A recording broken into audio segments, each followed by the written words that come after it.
Good evening and welcome to Anime-Zing Radio here on Facebook, YouTube, and Twitch. I'm your host, Doug Engler. Joining me in the co-host seat, as always, is our good friend, Mr. Darren Starling. Hello. Angela is not joining us tonight. She had some prior obligations. She will be returning next week when we come back with some more fun and craziness here on AZR. We want to remind everybody that Anime-Zing Radio is brought to you tonight by Home Circle Media for the latest and greatest in anime gear. Everything from pens, pencils, stationery, and officially licensed art books. Be sure to check out homecirclemedia.com today or look for them at an upcoming convention near you. We're also brought to you tonight by Casey Fox. For all of your artwork, cosplay, and photography needs, be sure to check out Casey Fox. That's KAYCIFOXX on Facebook, Instagram, and TikTok. We're also brought to you by Darren. Yes, if you're in the Raleigh area of North Carolina and need lawn service done, contact our page or follow my page, Triple S Lawns. And to be honest, Doug, I don't think Gavin would have minded the double advertisement there. I'm sure he wouldn't have. Gavin's actually going to be joining us next week, so we can ask him. But tonight we are joined by one of the hardest working individuals I know. And this guy it almost seems like he never sleeps. He puts on a lot of amazing events in Vermont. And we want to welcome Jeff Folb from Vermont Gatherings to the show. Great to be here. I guess you've been talking to my doctor lately. He said sleep would help. What is sleep? I don't know what that is. Oh, Darren, you know what it is. You do it every show. Almost every show, I should say. Shut up. We're already starting off picking on each other. It's going to be a good show. But Jeff, thank you so much for joining us tonight. I know you have some awesome events that are coming up, including in a couple of weeks. You've got the Winter Renaissance Fair, which Casey Fox is going to have a table at. And we are excited to get back out and get out to one of your fantastic events. Yeah, 2023 will definitely, no matter what happens, be our biggest year ever as far as number of events. And we're hoping the size of the individual events. It was nice to kind of get back to normal last year, and we had some shows that had been on the table waiting to get initiated pre-COVID. And once we came back, we had to take a little bit of time kind of getting back into the swing of things.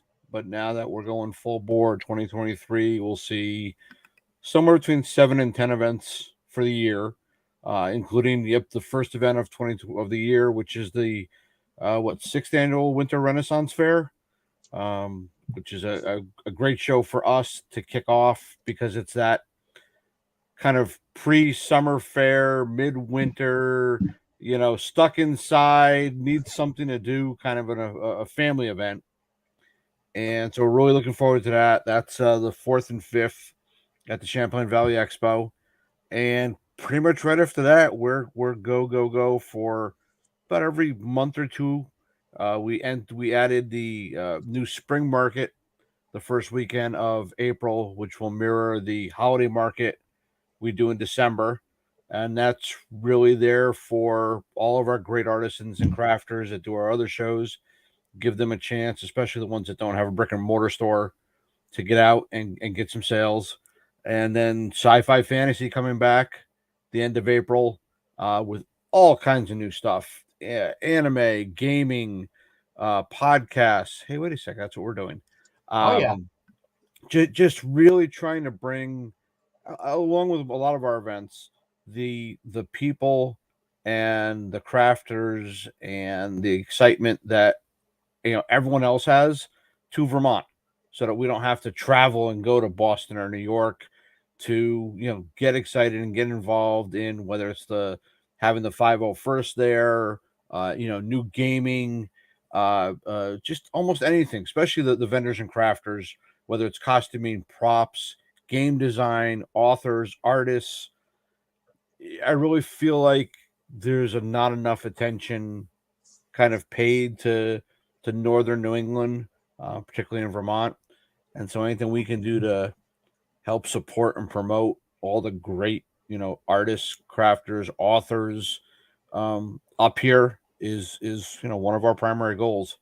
And you've always done a fantastic job of that. And I can speak from experience for you listeners out there who are either listening via podcast after the fact or you're watching us live right now on YouTube. I can speak from experience that Jeff and his team put on amazing events. We've gone to quite a few. This is going to be our second Winter Renaissance Fair that we've gone to. First time vending. Last time we went was actually the only con we made pre-pandemic in 2020. Obviously, last year we were at the Vermont Sci-Fi and Fantasy Expo doing some live streaming from the table. I learned the hard way that doing 12 hours of live streaming in 2 days, half of it by yourself, was very difficult.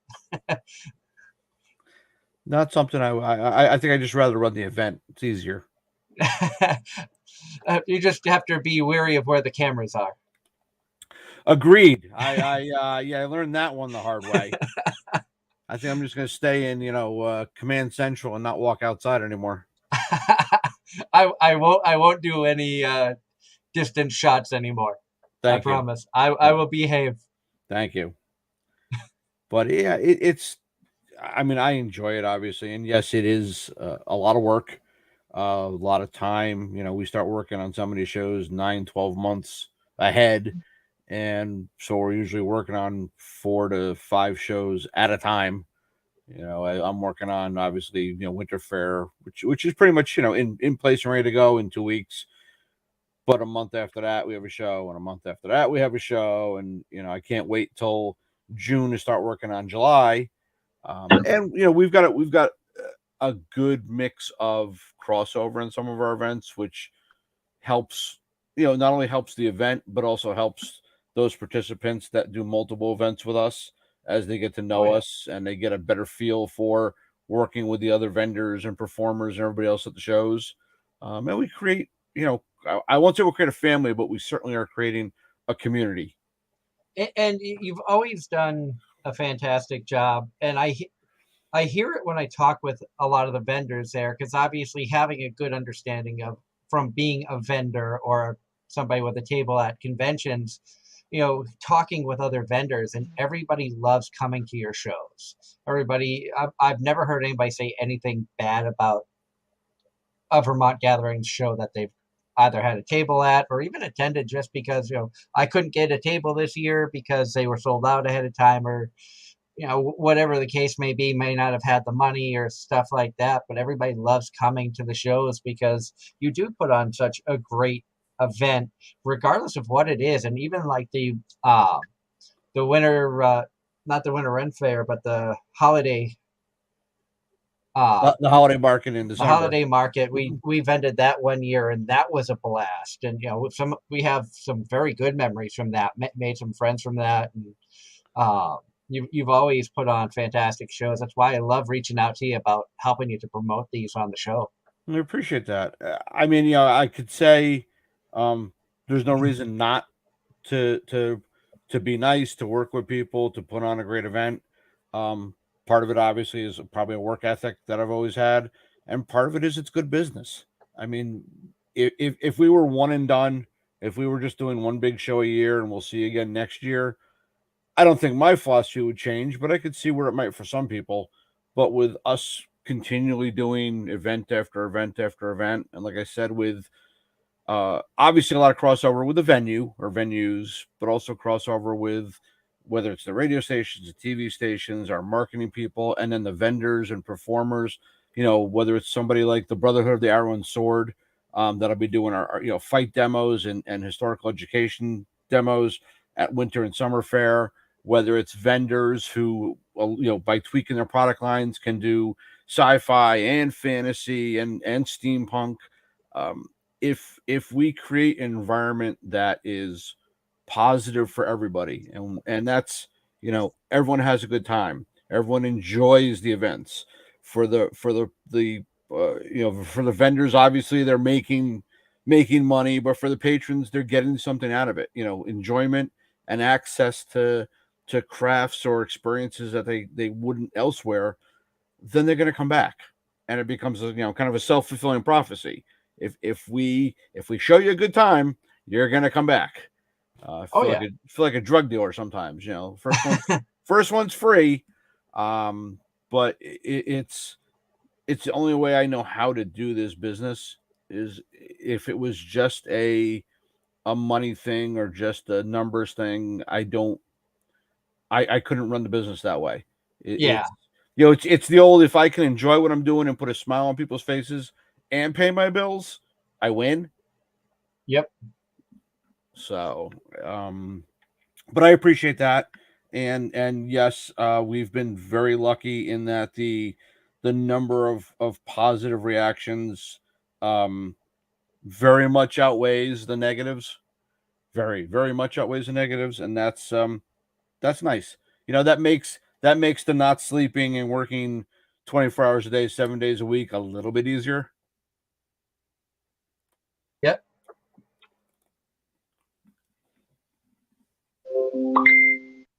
And Darren, now I know last time Jeff was on, you said that you hadn't been to a Renaissance fair at that point. Have you had a chance to check out any down your way, or? To be honest, I'm not even familiar with any of them that are even around in North Carolina at all. Come to think of it, if there have been some, there have been nowhere near my part of the Carolinas.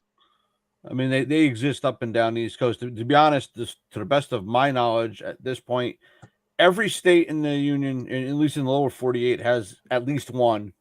Smaller states like Vermont or Rhode Island have one. Some of the bigger states have 5, 6, or more, between the bigger permanent site fairs and the smaller transients like us. But great events in that while their theme, their genre, yes, they're medieval, Renaissance, and knights and pirates and fairies, what have you. They're not. You don't have to be into that to have a great time. They're very much family events and family oriented events where you can bring the grandkids and the grandparents, and everyone will have a great time. Their focus might not be the same thing.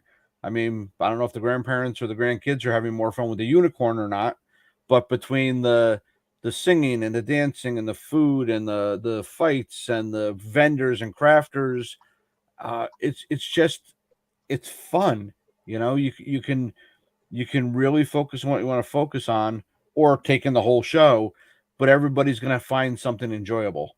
It really is, kind of that broad spectrum of just entertainment and crafts and, whether it's the turkey legs or the mead or the wooden crafts or a toy sword, the singing, the music, the pottery, the garb and costumes.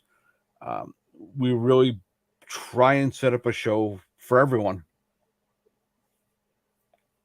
And I'm looking right now. There is a Carolina Renaissance Festival that goes on in Huntersville, North Carolina. Okay. Huntersville. I'm not sure how far that is from you. Not now. Recall hearing the word Huntersville. Hold on, let me look. It says Mecklenburg County. Mecklenburg. Okay, that's the Charlotte area. Yeah. I mean, heading down that direction, not necessarily close to you, but Maryland has an incredible fair, which is my wife and I. It's still one of our favorite events to go to.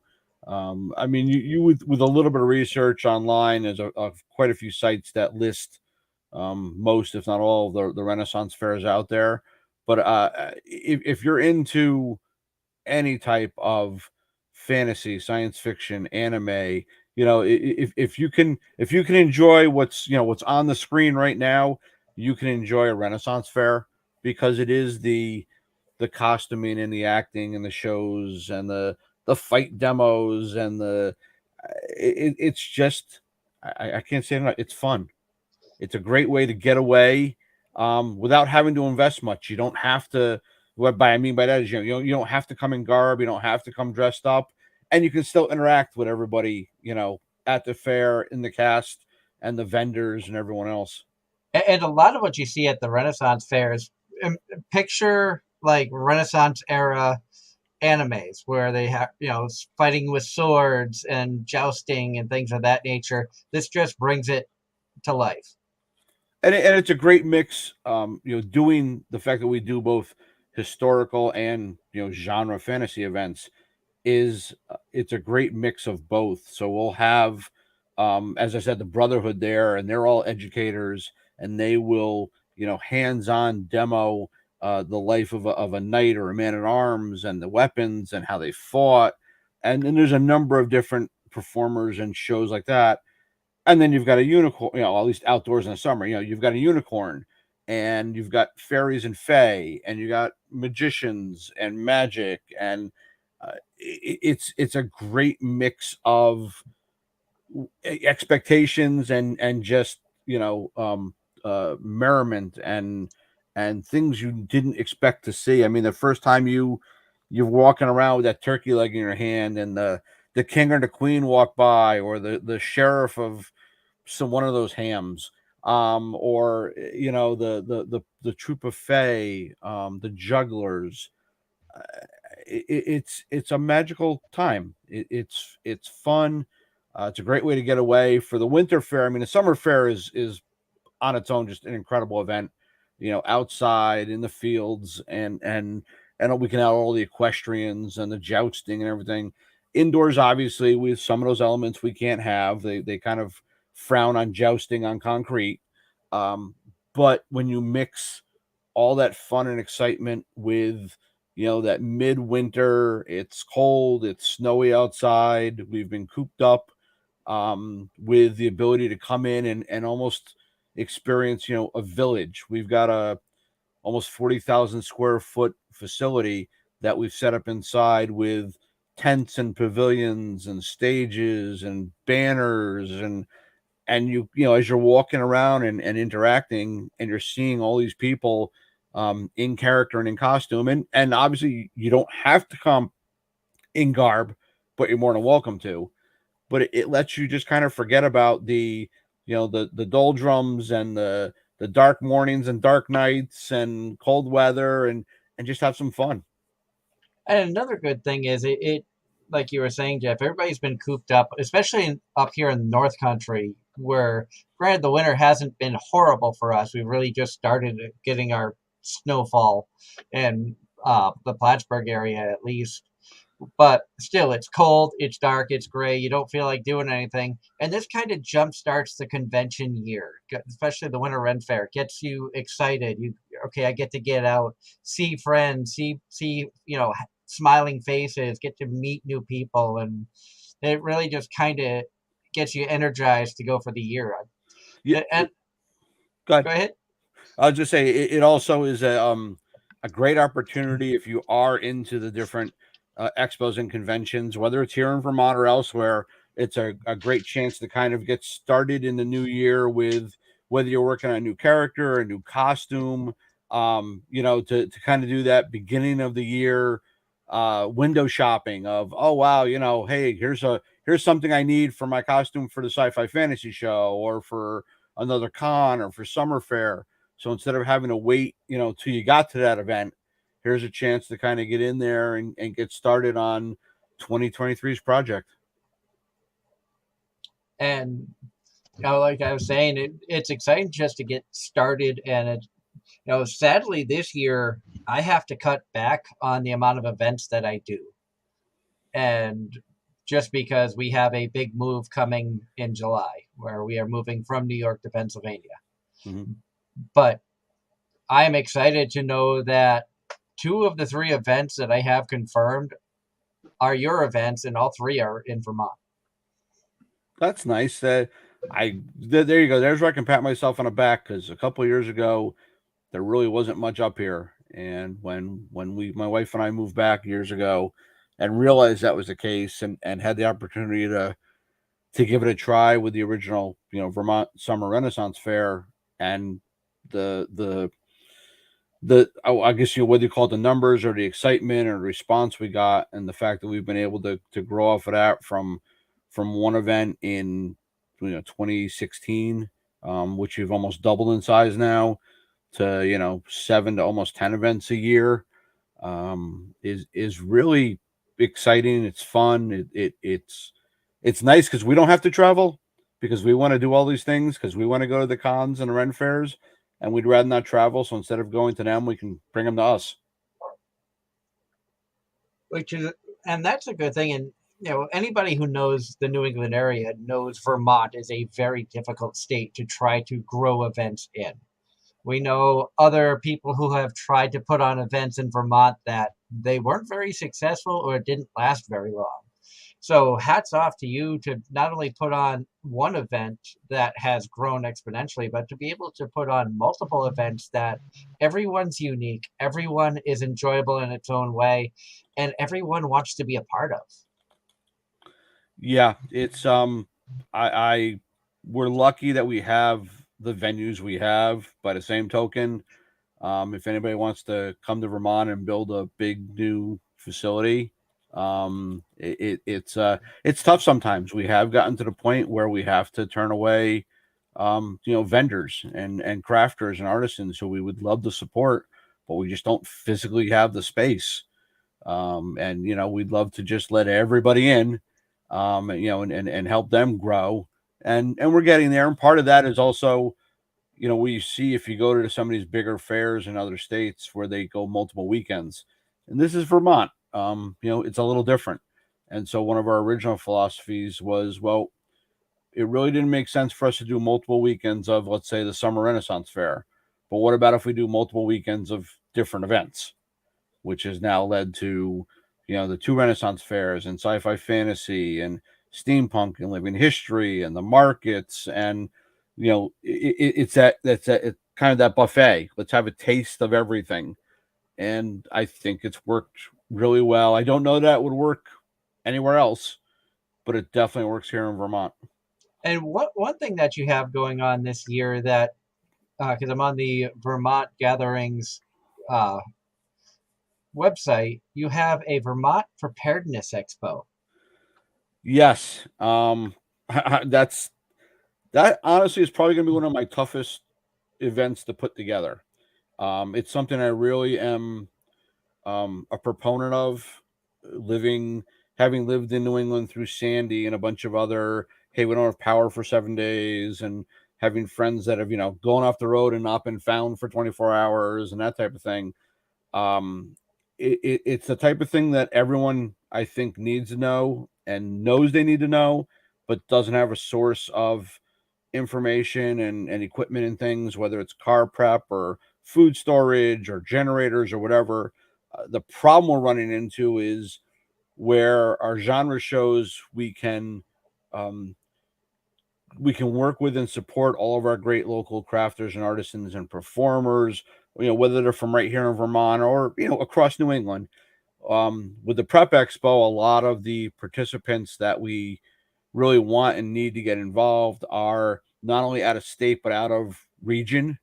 They're from the Midwest or the Rockies or Utah or someplace else. And one of the hardest things about running a new event in Vermont is getting people to come to Vermont for a first time event. And so we're working really hard on that one. We've got some great people on board. We're hoping to get some more. It's one of our few kind of non-genre shows. We've added obviously the holiday and the spring market, which are not themed. And we've got another themed event we're probably going to announce shortly for later this year. So we're kind of bouncing back and forth between the two of them. We're doing what we enjoy doing. We're doing what we want to be involved in, and balancing that with what we've been told, asked for, or feel that others here in Vermont want. That they want something here local, that they're interested in, that they don't necessarily, if we don't have to, I hate to hype on it, but if we don't have to travel and we can keep it close by, all the better. Oh yeah, and it's really cool that you're putting, trying to organize this because, as you said, it's anywhere that, the Northeast, we're prone for blizzards, things of that nature, the occasional hurricane. To get down south, you have hurricanes. Midwest has tornadoes and everything.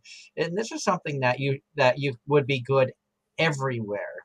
And I think it's really cool that you're trying to organize, a place for people to get the information, because let's be honest, people in general can be lazy and don't want to take the time to look this stuff up themselves.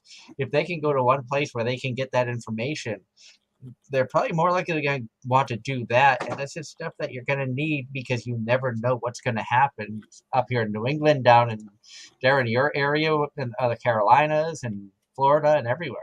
It's whether it's the ice storms or anything else up here, it's a lot easier for somebody to come to us and for us to bring together the expertise, the knowledge, the equipment, or whatever. Even if it's not an event like this, I mean, even if you look at the Living History Expo, let's say, with people that are familiar with reenactments, they usually, if they go to one of these events, it's a Civil War reenactment, or it's a Revolutionary War reenactment, or it's a World War II reenactment. We do a timeline event, and we bring everybody from Roman legionnaires through Vietnam, and we've got 2, 3, 4 dozen different encampments and displays and demos from across the timeline, so that you're not just coming and focusing on one thing. You can come to this one event and see everything, to really get as broad a viewing of history as you can. Again, with the Renaissance Fair, you don't have to be into Game of Thrones or Lord of the Rings to come and enjoy yourself. Sci-fi fantasy, if you've got any interest in science fiction novels, comic books, anime, gaming, there's going to be something there for you. We don't want to leave anybody out. We want to invite everyone, whether you're a hardcore Trekkie or elf or whatever, or if you're just kind of dipping your toe in and want to go find something fun to do for the weekend. And your events always are affordable as well. For some of these conventions charge outrageous prices. Anime Boston's like $90 for a weekend ticket, and you guys are very fair for what you charge for admittance for the attendees. Well, number one is we're not trying to make as much money as we can at each event, and so by running 7, 8, 9 events instead of one, it allows us to spread our costs and even our profits across multiple events. And it's also the market. I mean, if I look at it from the other end of it, which is the foundation, our vendors, our crafters, our artisans, our authors, our artists, our podcasters. If we tried to charge them what we'll call out of state fees, they couldn't afford it. And I know there's been a couple of events or a couple of event management companies that have tried to come into Vermont and start new events, and they're trying to do it at Boston and New York rates.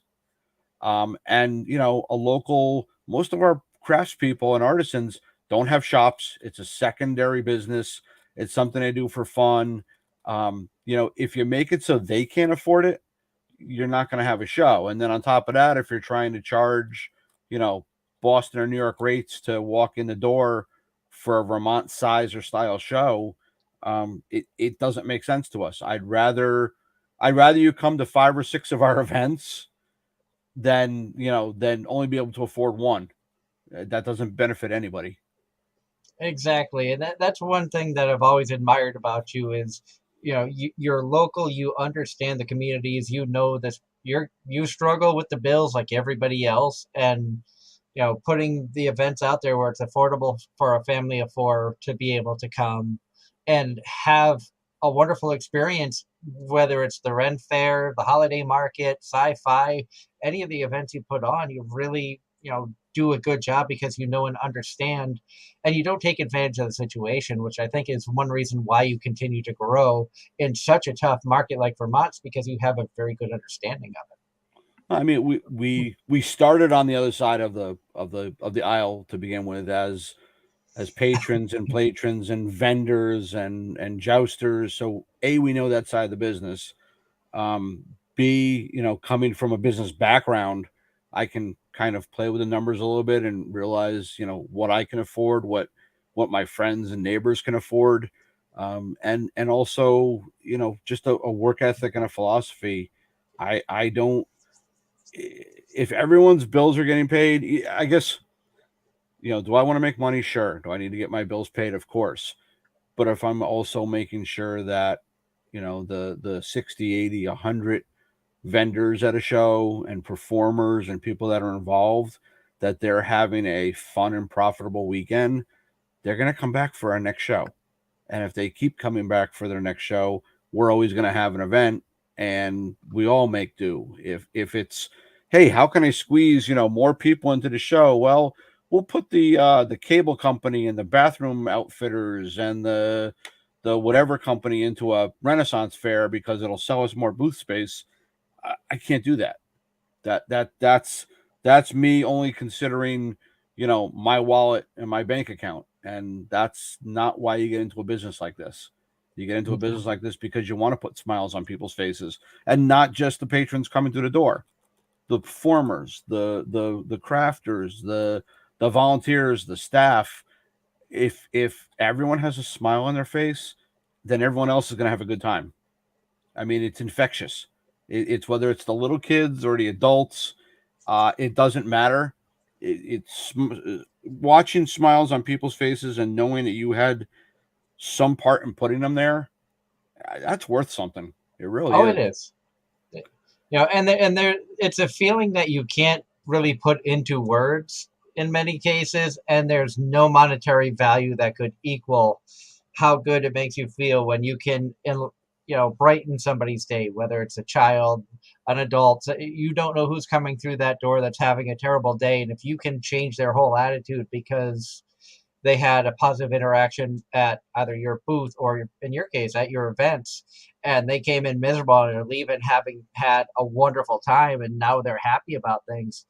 It it speaks volumes. Yeah, you almost want sometimes to put that sign in that box at the front gate that just says "Leave your outside problems in the box. Pick them up as you leave."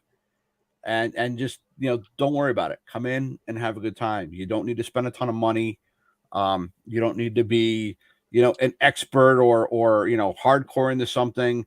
Just come, bring your friends, bring your family, bring your significant other, and have fun and enjoy yourself. See something you haven't seen before. Try something you haven't tried before.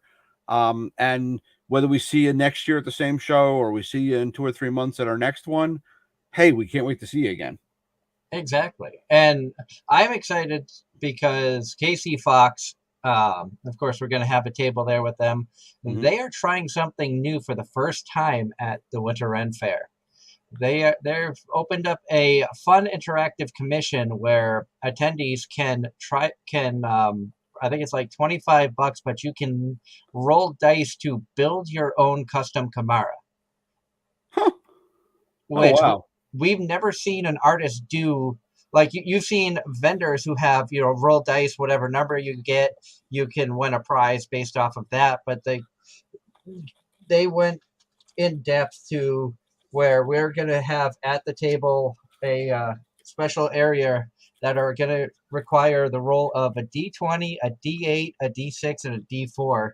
And those rolls will determine, does the Chimera have eyes? How many? What style? Do they have horns? Do they have legs?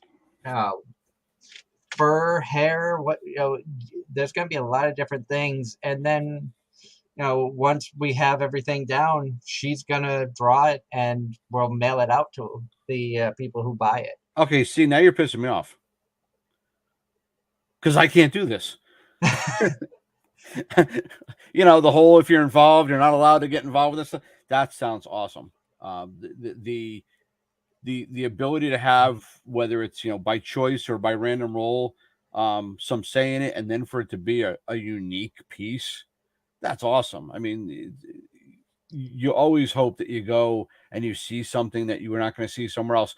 I mean, let's face it, our vendors do very well across all of our shows. And when a lot of people ask why, I say because you can't go on Amazon or go to a local store at the mall or on Church Street and buy most of the stuff that's at our shows. So if you want it, you got to get it there. So this is taking it one step farther, and not only something you're not going to find something out someplace else, but a truly unique piece of art that you had some say, I won't say control, but some say in putting together. That's really neat. I like that. And I know that Casey Fox isn't the only vendor that has unique things. You have a lot of amazing vendors who have their own little spins that they do, and so many talented people. Dan Flanders, I know, is going to be there. He's Manic always got Dan, amazing. yeah, Manic Dan's incredible, and he does. We've really brought him in so that he's there for almost every show we do. We do just for his creative talent and the smile on his face and whatever crazy color his hair is that week. He's just got such a magnetic personality, an amazing individual. And we really try and support not only that, but you were talking about people making unique things.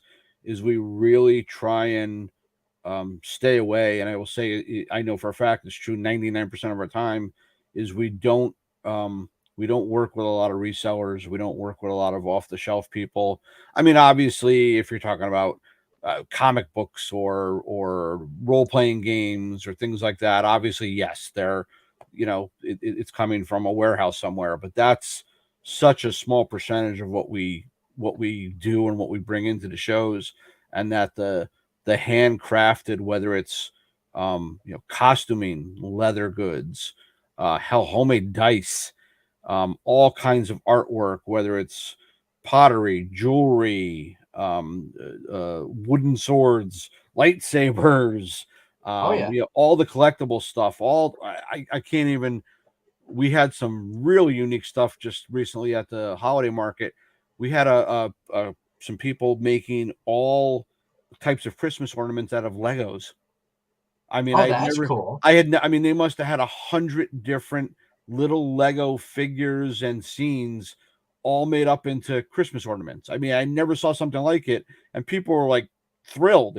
If you're looking for something for Christmas and you were ever into Legos, and who wasn't, it was just such a unique product, and it was at a great price point, and it was the right time because it was a month before Christmas. They did great, and people were like, "Well, they're coming back for more shows," and so now we're trying to get them to Sci-Fi Fantasy and some other events. Not only because the patrons are looking for it, but if we get them more shows and they do well, they can come to more. Exactly, and they want to come to more, and that's it's one of those crazy things, and a lot of times attendees don't understand. They don't think about the business side of things from a vendor standpoint or from your standpoint, but as a owner of these events, when your artists and vendors are happy, you're happy, because if they're making money, they want to come back. They want to come back. That means you're having success. So it's a win-win all the way around. And people are only going to buy from the vendors if they're happy by merchandise that they're seeing. So I always tell people, I'm not allowed to say it in public, but yeah, there's sometimes that I'm more concerned or more focused on the vendor performers having a good time than with the patrons. And people are like, well, how can you do that? And just what you said, if the people sitting in that booth with their wares that they put their blood, sweat, and tears into, who are sitting there 12 hours a day for a couple of days, are having fun, have a smile on their face, are having a good time, are doing well, then every patron that interacts with them is going to have fun and have a good time too. And it forms that basis or that foundation. If you walk in the door and people are enjoying themselves, and they're watching the performers, and they're buying stuff from the vendors, and they're interacting, and they're rolling the dice to see whether their kaju has eyes or not, or they're having an artist do a custom commission for them. They just had not only a good interaction, but probably a good or great day, maybe a good or great weekend. They're going to come back. They just made the day for that craft person or artisan who, yeah, like you said, can put gas in their car and food on their table, not to be, that drastic about it, but, and continue to do what they're doing and do more shows. At today's prices, they might even be able to afford eggs. we won't go there. Another thing that we have to take into consideration is, can people afford to come to shows? I would be very happy to raise our prices, because I can tell you right now, all of our expenses, from from portlets to refuge to marketing to security to everything has increased, and I can't double prices to patrons or vendors, and so we've got to kind of bring it across multiple shows and figure out other ways of doing things. And at the same point, in order to grow these shows, I've got to increase our output for marketing. We're doing more TV ads now. We're doing more radio ads now because I need to get more people in the door to cover those expenses, but also to get more people involved and interested. And maybe they come as a patron year one and they come as a vendor year two. I mean, I love to watch people, come and see what's going on and get involved and try something and go from, coming in the front door to having a booth. We've had that in a couple of instances, and that's awesome. And we're guilty of doing that. We will go to conventions to scope them out and be like, do we think this is a convention that we could benefit from vending at? And I know that we're not the only vendors that have done that. Even last year, I went to the New York Game Expo or something like that in Syracuse. Mm-hmm. And I'd never gone out there. I'd never been to it before, but I was like, all right, do I think that AZR would benefit from a table? Maybe, maybe not. Do I think Casey Fox would benefit with a table? Possibly. I saw some good artists there. And of course, they had voice actors from video games, but a lot of them cross over into anime and cartoon world. So it was one of those cases of there's Sure, potential for growth. And I mean, a lot, during a lot of my free time, my wife and I will travel to other shows, whether it's Renaissance fairs or cons or expos or whatever, both for our own peace of mind to go have fun and see a new show, but also to talk to people and see things. And whether it's somebody who may be a Vermonter who didn't know there were Vermont shows and is out of state, or it's somebody from around New England or somewhere else, and and let them know, hey, we're doing stuff here in Vermont. We wouldn't let you believe it. We have Vermont shows and cons and fairs, and hey, we'd love for you to come up here and show your stuff to the Green Mountains, to our local population, who might not know you exist otherwise. So you get the exposure, you get the sales, and they may get the chance and the ability to buy something or find something or interact with somebody who they wouldn't be able to before. And plus, it's also good to get out to other events because you get to, like you said, you can talk to people and you can get ideas from what things are like in other parts of the country. The way that we think up here in New England is not the way they think in the Carolinas or Florida or Midwest or West Coast. So you're Definitely. able to get ideas to make your events better, to be more attractive to a wider audience. And even even the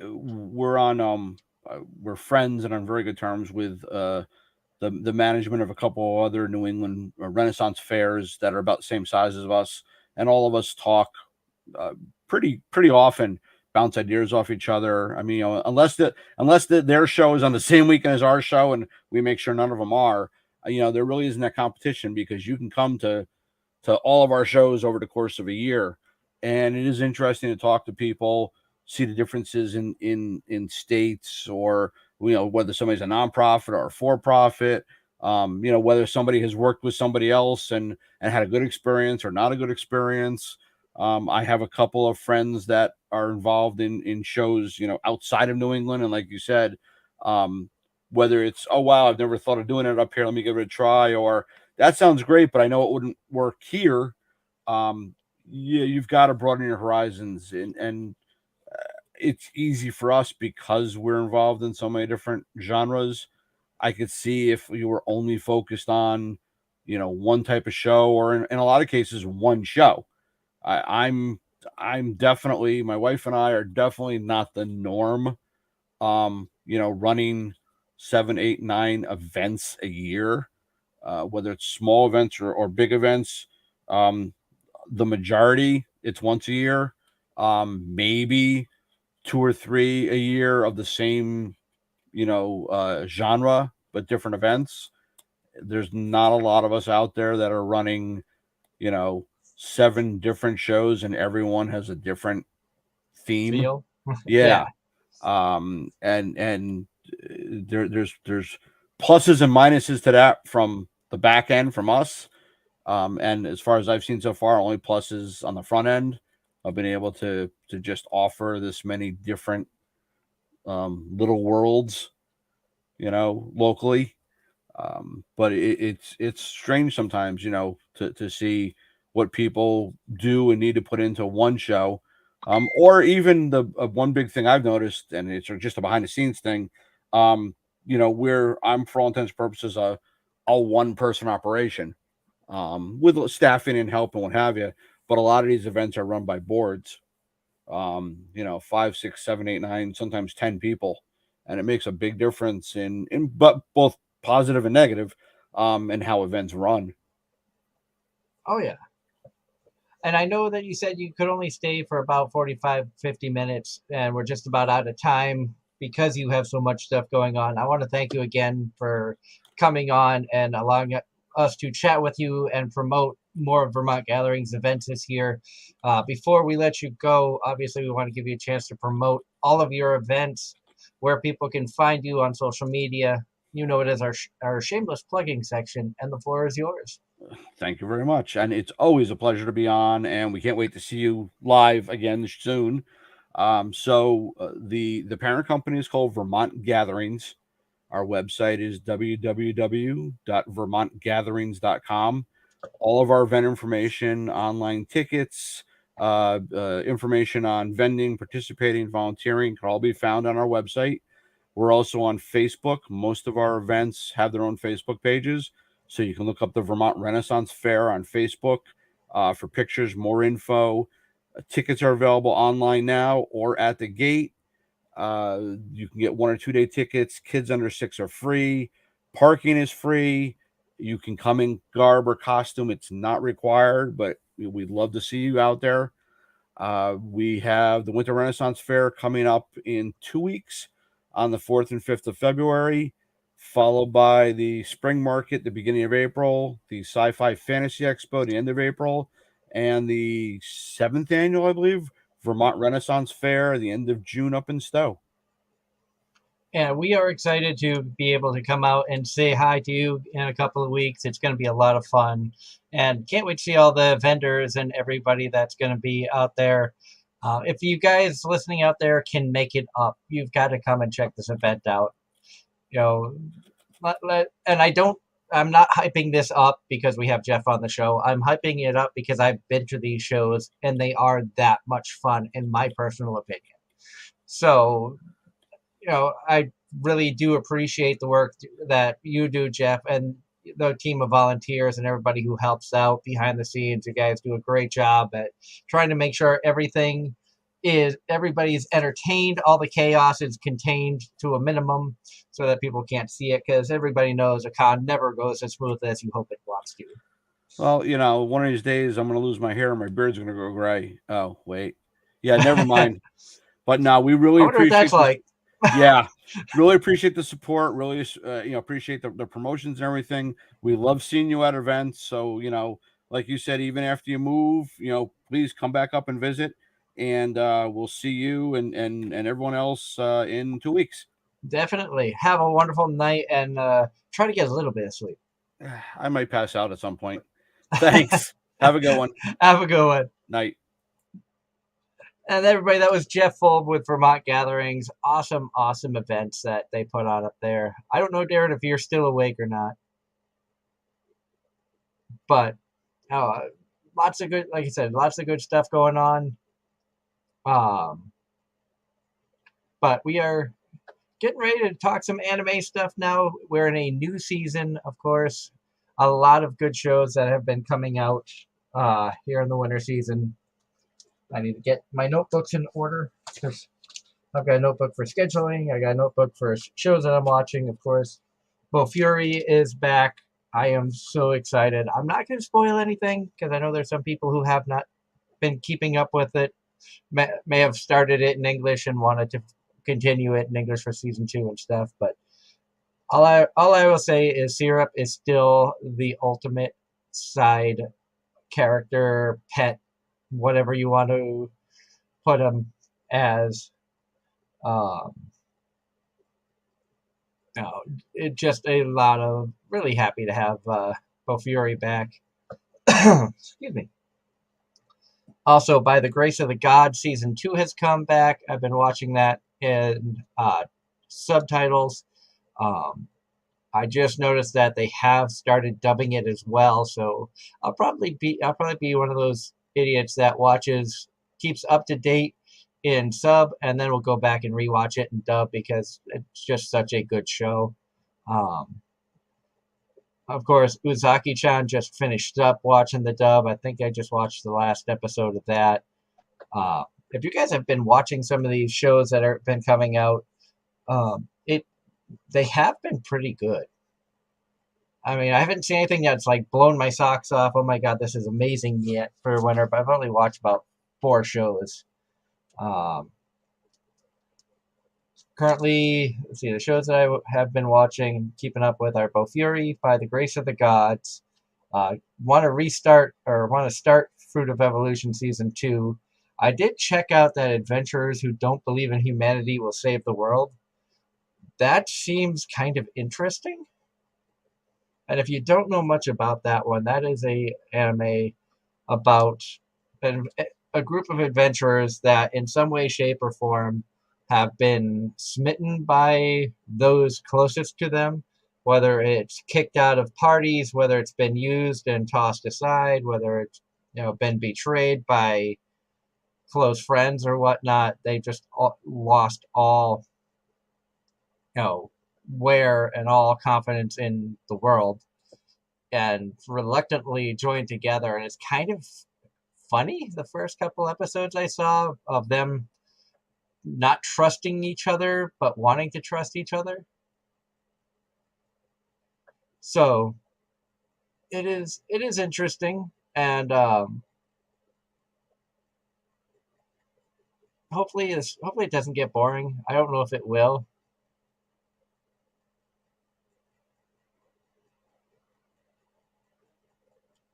Yeah, I would say they are kind of consolidating.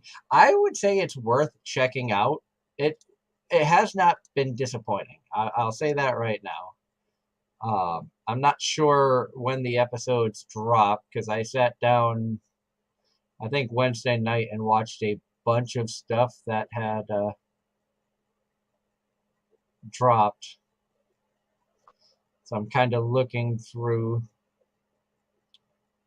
and a lot of the shows I'm watching you can find right on Crunchyroll. One that I've been thinking about checking out is Tomo-chan as a Girl. I'm not sure if that's one I'm gonna start or not. And for the adventurers who don't believe in humanity, that dropped 5 days ago. So I'm guessing Tuesdays it drops, Tuesdays or Wednesdays. And of course, I know Darren, if you're hearing me, you had highly recommended the show. Were you recommending the show because there was a dragon girl on there? And you know how much I like the dragon girl stuff.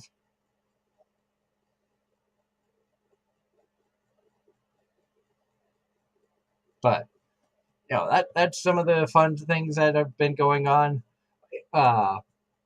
If you're in the chat room, let us know what shows you've been watching, what shows you're excited about keeping up with. And, big hello to everybody who's listening out there live, watching us either on YouTube, Twitch, or Facebook. Or if you're listening to us in the podcasts format, thank you so much for tuning in. If you want to be a part of our live shows, come on over to YouTube on Friday nights. Subscribe to the channel. Our goal is to hit 500 subscribers by the end of the year, but we cannot do it without your help. And HH says, whoa, is Darren asleep? That's so out of character.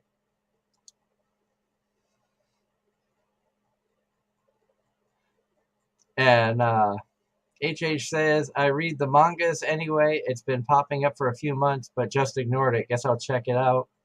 Was that the manga for the yeah, adventurers who don't believe in humanity? I also know Darren had recommended The Angel Next Door. I don't know if that's any good. I'm not sure if I'm gonna watch that or not.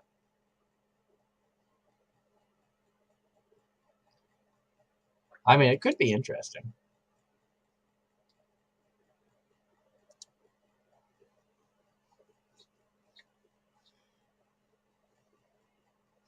But also, want to throw shout outs out there. I know that some friends of ours were at conventions this weekend. IkiCon was going on over the weekend.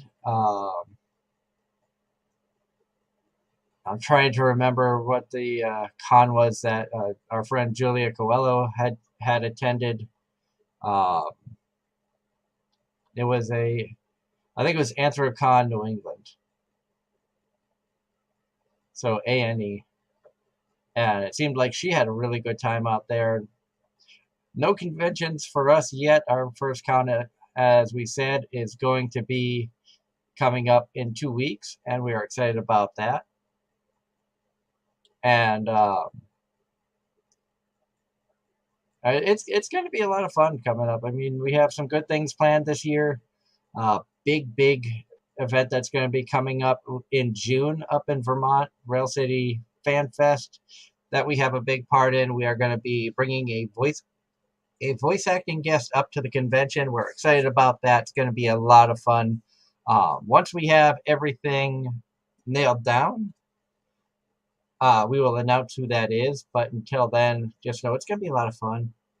I can't wait to bring this person up. Coming up next week, we have Gavin Goskins going to be joining us from Home Circle Media. It's going to be great to have Gavin back on the show. It's been a while. He's been very busy between conventions and performances, and the end of the year was just absolutely nuts for him, he said. I saw him post that he recently vended at Ichiban Con and had threw a shout out to the staff. I guess the staff there is really, really good, so I kind of want to get out there if I can.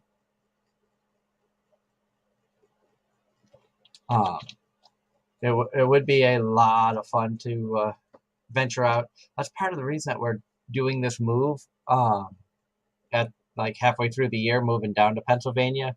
We're going to be closer to a lot more conventions that we haven't been able to attend, and also closer to some of the conventions that we've been heavily involved with, like PucciCon, Pennsylvania. We're going to be like an hour and a half from there, so it's going to be exciting to be able to work with them. Unfortunately, we're not going to be able to work with their first show of the year, the PucciCon AC. They're going to be doing a convention in Atlantic City. I believe that event's coming up in May. So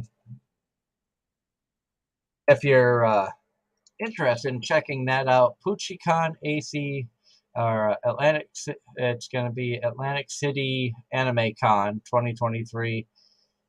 Looks like that's going to be going on May 13th and 14th.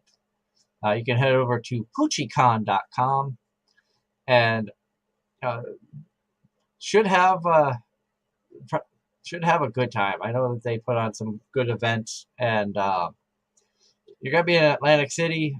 Hopefully they have a lot of success there. We're looking forward to the Pennsylvania one.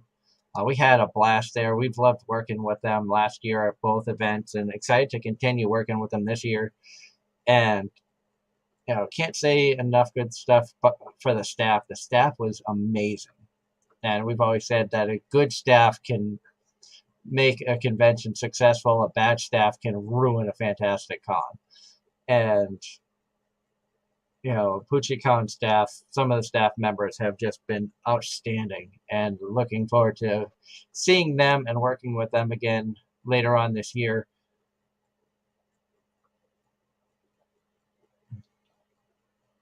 Oh, that's cool. John Knight says, recently got One Punch Man Season 1 Blu-ray for Walmart. I have not seen One Punch Man. Not really my genre. I know I joke around saying that I'm isekai trash, And I kind of look at shonen the way that most shonen fans look at isekai. It just does not interest me in most cases. So,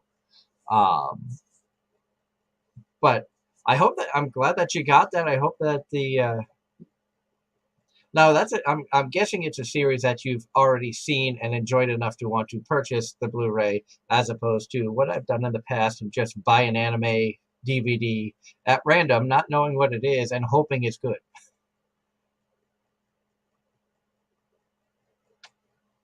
Or I got talked into buying one.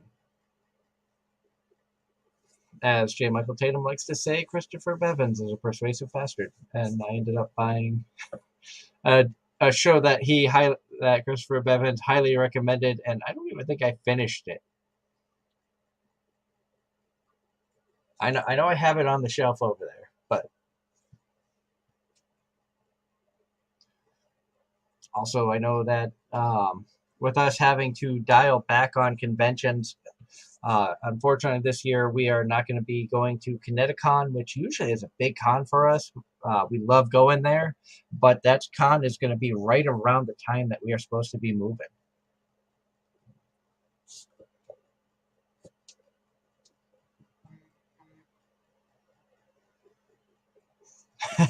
And HH giving me the synopsis.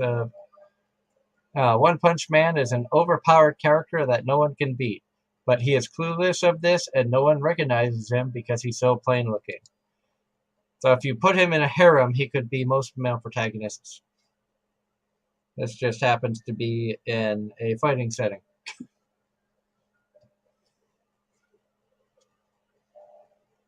It's interesting. I mean, I've seen people cosplay him. I've seen pictures of it, but I've never taken the time to really look into it.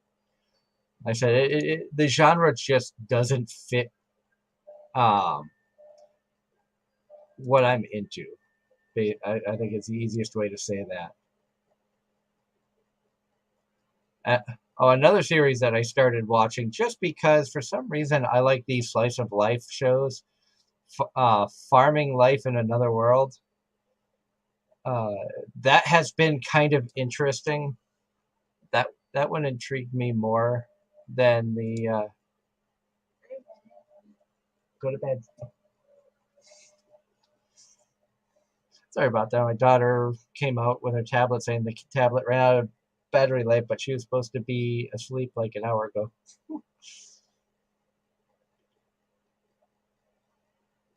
But I know that there was another one about campfire cooking in another world, and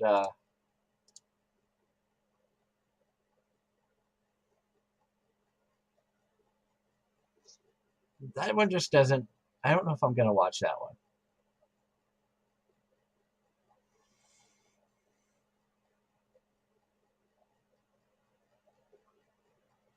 And happy birthday to Juliet Simmons. Juliet, if you're tuning in, I hope you have a wonderful birthday. I hope your day was amazing. HH says campfire cooking wasn't bad, not his thing.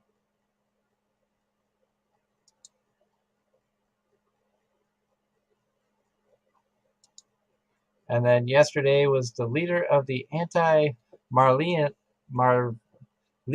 volunteers, Yelena's birthday. So happy belated birthday, Yelena.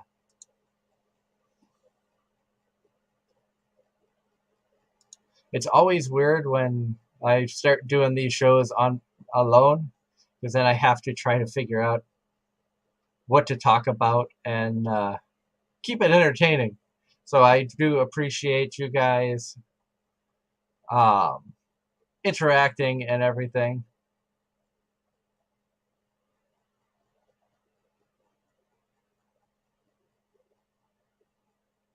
And scrolling through Facebook because I'd seen some stuff. I know thoughts and prayers go out to our friend Marissa Lenti, who is recovering, had some health issues recently, and is slowly getting back into the swing of things. I don't know everything that happened, just based what she had put up on her Facebook page, but she is slowly getting back to work. So if you've been waiting for some shows that she was working on as either a voice actor or director or some sort of cast, and there's been a little delay. I know she is working on getting back into the booth, doing more demos, doing more recording and directing, and definitely wish her a speedy recovery. And I'm also really excited about hearing more of her work next season when Kuma Kuma Kuma Bear comes back. I'm excited about that. We get more Yuna. More best girl that you want to protect. Also, one thing I wanted to talk about too, the voting for the Crunchyroll Anime Awards is live, right? I think it's ending shortly. If it didn't end today, it's going to be ending within the next couple of days. And I went through and was looking at the categories, and I will say that some of the people or some of the shows just get too, like, there's too much of the mainstream shows up there. I mean, obviously they're mainstream because people like them, and of course you're going to see Attack on Titan and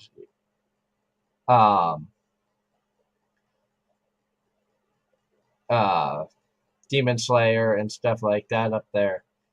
I was pleasantly surprised by some of the other nominees that I wasn't expecting, and I'm delaying a little bit because I'm trying to open up the tab for the awards to give an idea of who was nominated where and everything. And the computer is just taking forever.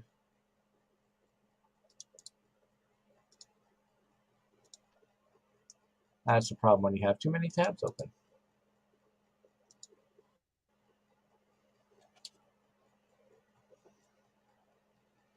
So I'll open it in a different one. So voting ends in 2 days and 22 hours. So we run through the categories.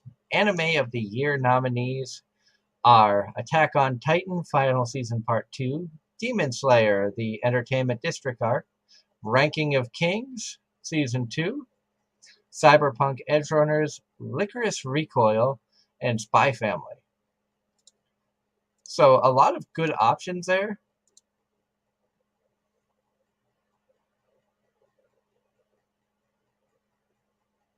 And HH says, you see, I can't get into a lot of the mainstream and don't understand how they become popular.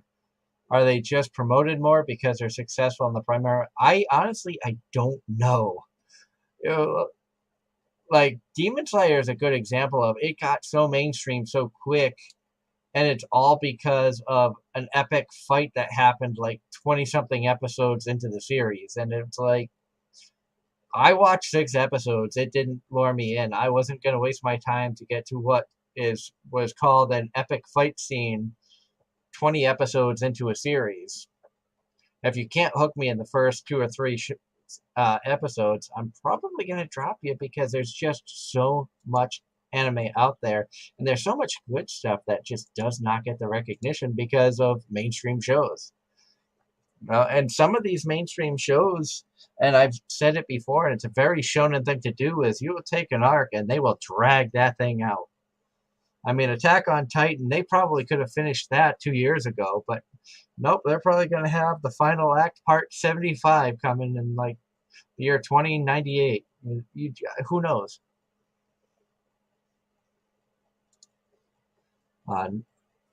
Next award that they have up here is Best Original Anime. And nominees in this one include Birdie Wing, Golf Girl Story, Healer Girl, The Orbital Children, which I've never heard of, Yuri Deco, Vampire in the Garden, and Licorice Recoil. Licorice Recoil appears a lot in these awards nominations, so I might have to at least look into it. I don't really know much about it. I've never seen it. So, I mean, if it's been, nominated for multiple awards, might be something that I should look into. It might be in my genre, it might not be. Best animation. Akabe's Sailor Uniform, Attack on Titan Final Season Part 2, Demon Slayer, Spy Family, Ranking of Kings Season 2, Cyberpunk Edgerunners.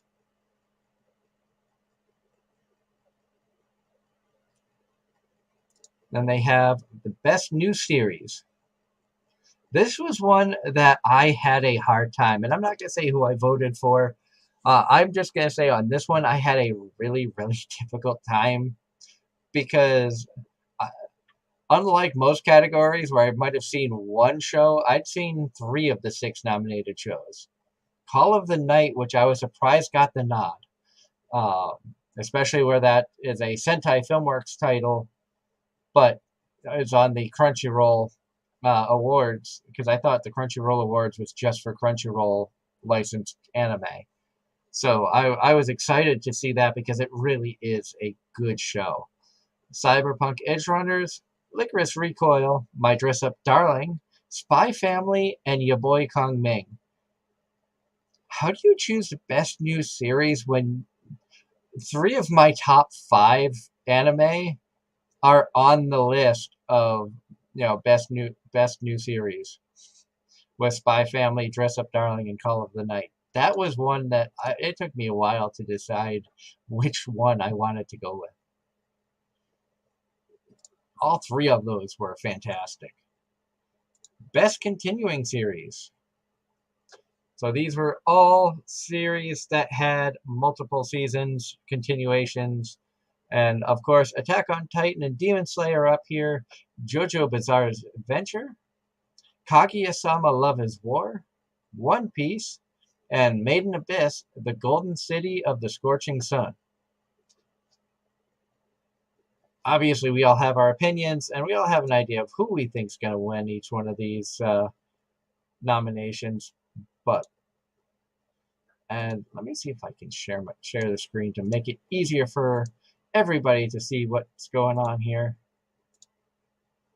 So that is the screen that we have up that's going through. You can't see who I won.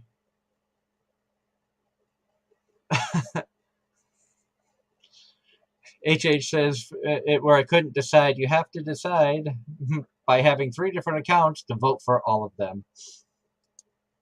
I wish I could, but I wanted to be fair and say I'm just voting for one. Best opening sequence. Chicky Chicky Bon Bon,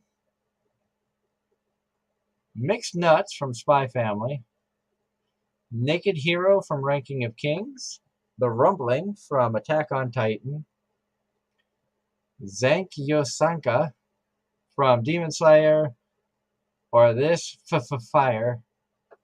I'm not sure what show that is. Best ending sequence. Akuma no Ko from Attack on Titan, Comedy from Spy Family, Ko no Yuke from My Dress Up Darling, Kosho Biar Yuri, I can't even pronounce that, from Komi Can't Communicate, My Heart Has Surrendered from Kaguya-sama, or Yoshikashimu to Uta from Call of the Night, which that song slams. I'm not gonna lie. That song, I will say that's my pick every time for an ending. That song, Creepy Nuts, is just awesome. Oh, John says he's going to Crunchyroll to place his votes now as well. I encourage everybody to go out there. You have at the time of this recording on January 22nd, you've got less than 3 days left to get your votes in. So if you're listening to this after the fact on podcast, it's too late. It's already closed. Sorry. Best score has No Name from Spy Family, Akira Yamoka, Genki Hyoka Hifumi Inc. You have from Attack on Titan, from Demon Slayer and Made in Abyss. The best film, you have the nominees are Bubble, Dragon Ball Super, Inuho, Jujutsu Kaisen, One Piece Film Red, which that was everywhere. I haven't seen any of these films, but if One Piece doesn't win this, I will be surprised with how much promotions it got last year. And then The Deer King, which I've never even heard of.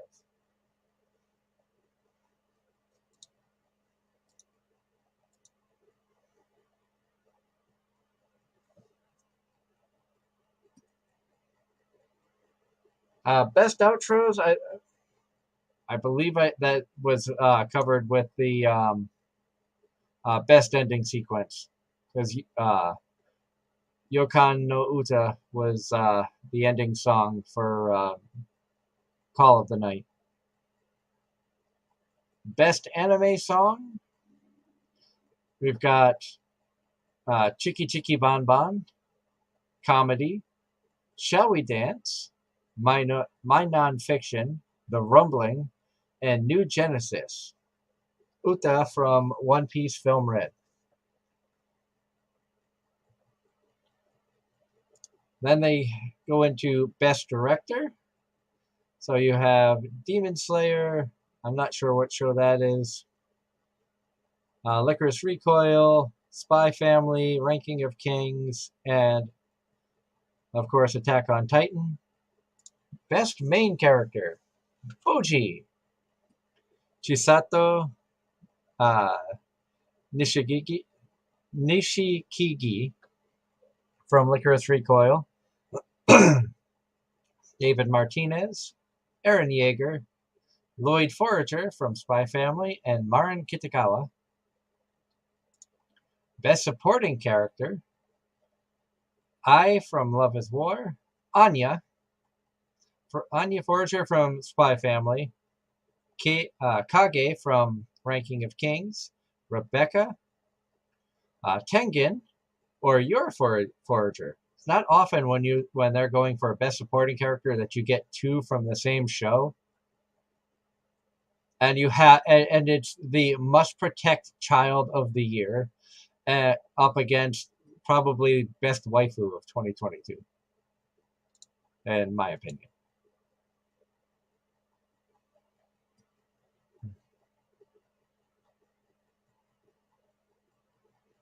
I don't think I had the tab up for when I went through some of these, so I do apologize if you missed any of it. Must protect at all costs. This is an interesting category. I don't think they had this last year. But you've got Anya Forager, Boji, Kage, Kutaro Sato, Shoko Komi, or Marin Kitagawa. I think most people are going to go with the same person here, but I know there are some that don't care for Anya, but I think Anya is going to win this one. I'll be surprised if she doesn't. Marin, to me, does not fit in Must Protect. She's like best girl, almost waifu material. I think Yor probably has is top waifu. Marin is best girl of 2022. That's just my personal opinion. Best action, Attack on Titan Final Season Part 2, Cyberpunk Edge Runners, Demon Slayer, JoJo's Bizarre Adventure, Licorice Recoil, and Spy Family. Then we have Best Comedy, Kaguya-sama, Kotaro Lives Alone, Spy Family, My Dress Up Darling, Uncle from Another World, and ya boy, Kong Ming. Best Drama, 86, Part 2, Attack on Titan Final Season Part 2, Cyberpunk Edge Runners, Dance Dance Dancer, Made in Abyss, and Kotaro Lives Alone. This is where it'd be fun to get Angela's take on these, and she's missing out on all this fun. Best Fantasy. You've got Demon Slayer, Maiden Abyss, Jobless Reincarnation, Season 1, Part 2, Overlord, Season 4, The Case Study of Vanitas, Part 2, and Ranking of Kings, Part 2. Best Romance, Call of the Night. I am surprised that got a nomination in this. I am really surprised that that got a nomination for Best Romance. I would not have picked that for Best Romance.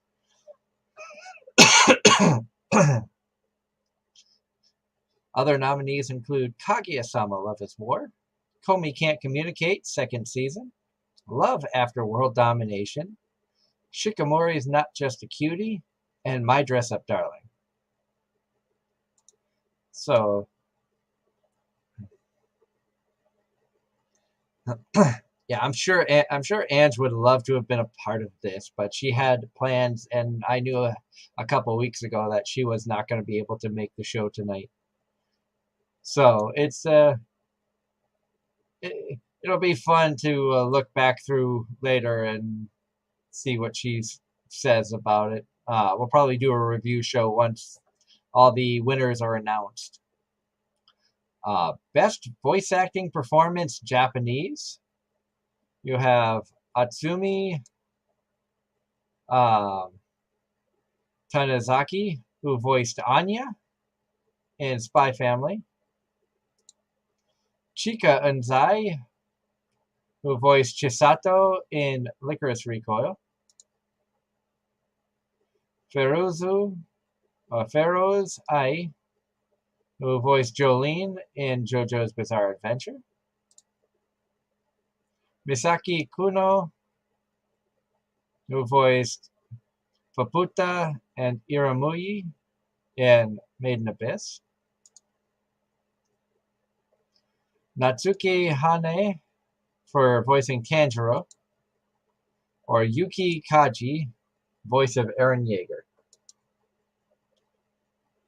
And then Best Voice Artist Performance in English dub, you have Amalie, or Amanda Lee, for Marin in My Dress Up Darling. Cherami Lee has a nomination for Kotaro Sato in Kotaro Lives Alone. Natalie Van Sistine for Your Forager, which I love that picture of Your. That is that's like an epic photo. Sunwon Cho for Kage and Ranking of Kings. Zach Aguilar, who voiced David Martinez in Edge Runners. And Zena Robinson. It's great to see some new names up here for Gamma 2 in Dragon Ball Super. The other two categories that they have, a Special Achievement Award and Presenter's Choice Award, will be determined separately and will be announced during the awards themselves. As it says up here, you can vote daily until January 25th at 5 p.m. Pacific time. So that's 8 p.m. Eastern Standard Time. So definitely go and vote. And I hope that you all had some entertainment out of this.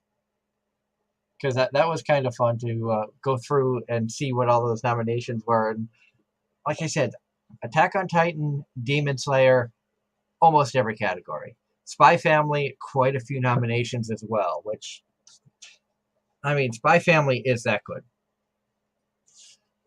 Now, I think a true sign of a good, well-rounded show, too, is one that can keep all of us here, because where Darren, Angela, and I have such varying tastes for anime, if we can find a show that gets all of us intrigued, I think it's a sign that's a pretty good show, because Angela likes more of the psychological thrillers. She likes a lot of the shonen stuff. Darren likes some shonen. He likes the isekai stuff. He and I agree on a lot of shows when it comes to the isekai side of things. And I love the slice of life, isekai, fantasy, comedy, some romance. Not much into the psychological thrillers, the blood and gore, stuff like that.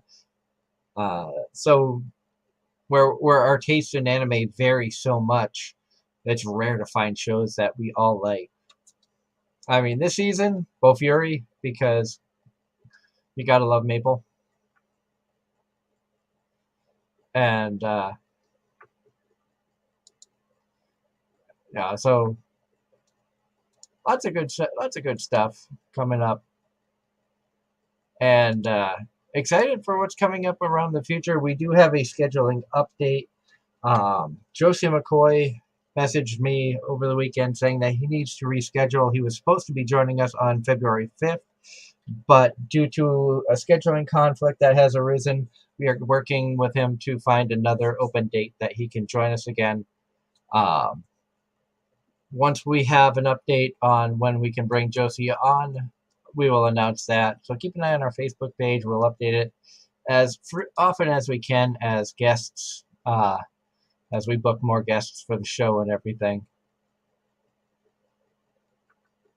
And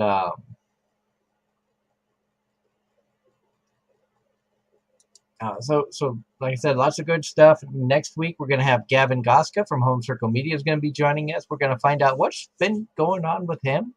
It's going to be a lot of fun chatting with Gavin again. It's been a long time since we've actually been able to just have a good conversation with him. He's been very busy between his music career, conventions with Home Circle Media.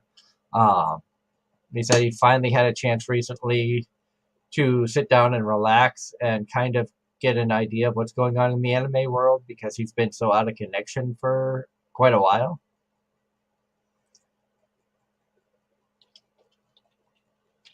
And now, if there are shows, like I said earlier, if there are shows out there you're excited about watching, let us know. If you've been enjoying Bo Fury or plan on watching Bo Fury, it has been really good through a couple episodes. I don't know if are you awake, Darren, or are you just kind of making it? No, You're I'm awake awake. again? Yeah. Mm-hmm. Did you hear any of the Crunchyroll awards? Oh no. Nope. I just went through all the categories and everything. You slept through it. Oh well. Yeah, I think I oh Lord. Now I feel bad. Yes, HH, he's back. Yeah.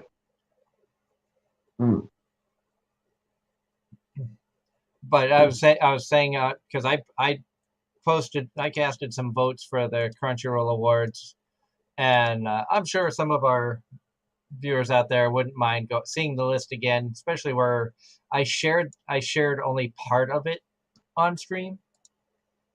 And since we got the time, and now Darren is back, we can get Darren's take on the awards and who he thinks would win each category. So, are you ready, Darren? Most definitely.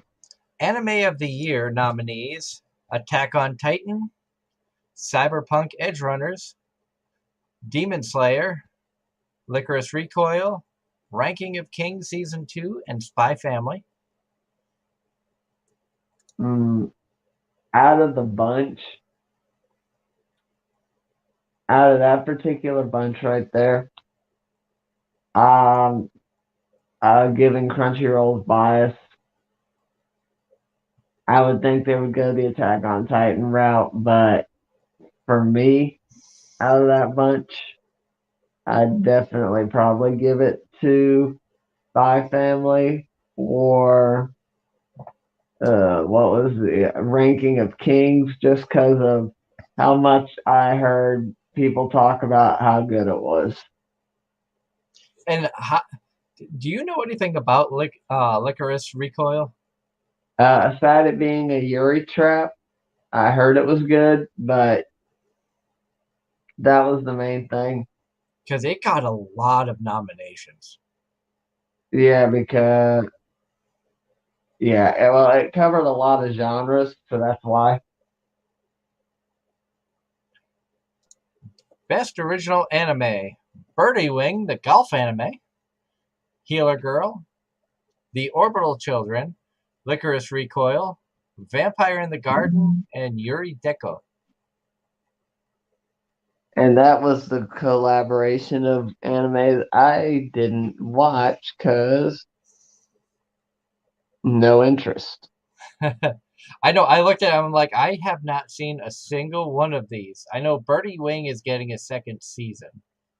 Yep. Best character design: Demon Slayer, Ranking of Kings, My Dress Up Darling, Spy My dress, Family, JoJo, or I'm not even sure what this one is. I should have looked. Oh, Cyberpunk Edge Runners. my dress up, darling. Simply for the fact they went through several of her cosplays and a couple others. I'm sorry, but dress up, darling lives up. Get that one based I, off of that. I agree with you on Dress Up Darling. I think that's the one that I had voted for when I did, because I only voted once. I'm not going to vote every day. I just voted once, and I think that's what I chose, just because they went through so many. Like, you get to see Marin in so many outfits, and the being able to design each one to look a specific way, and even with how much cutting and going into the making of the costumes, I thought it was just really well done. Best Yep. animation: Akabi's sailor uniform, Attack on Titan, Demon Slayer, Cyberpunk, Ranking of Kings, and Spy Family. Really. Any, sur- Um, any surprises on that list? somewhat. I think they're biased toward um uh I just was about to say it. I think they're biased toward Demon Slayer on that one. A lot of people have said Demon Slayer is really good and the animation is good, but it's like, Well, it is, but it's not the god tier masterpiece they make it out to be. no. Best new series: Call of the Night, Cyberpunk, Licorice Recoil, My Dress Up Darling, Spy Family, and Ya Boy. And I had said I had a hard time on this one because it's one of the few categories I had seen more than one of the choices. Agreed.